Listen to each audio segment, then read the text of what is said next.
Hey, what's up guys? Dave here from DE's Life, and today I'm just going to do a quick walk around of my truck, which is a 2018 Ram 2500, and just do a quick walk around for you and then we'll go start it up. Sorry it's a little windy out here today here in northern New Jersey. Okay. Alright, I'll do an auto start so you can see. Right now it's in the 40s.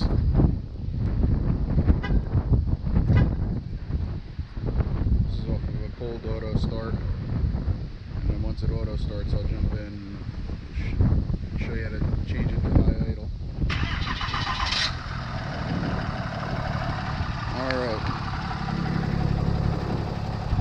Let's get in here. Okay.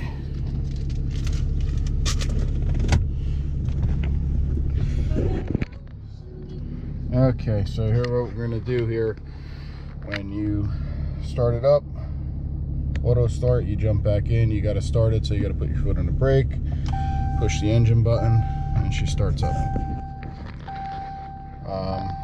After a little while, the truck will kick into high idle by itself just to help it warm itself up, but you can do that manually. You have to be in the truck to do it.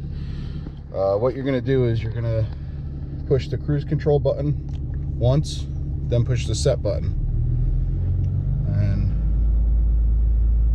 you can see the tachometer went up, and you can even raise that if you want to. You push this button up here a couple of times. That's like 6 times I just pushed it, and right now she's idling about 1100 RPMs. So I'll do a interior review of this truck at a later video, but I just wanted to show you guys something quick, kind of cool, and hope you enjoy that.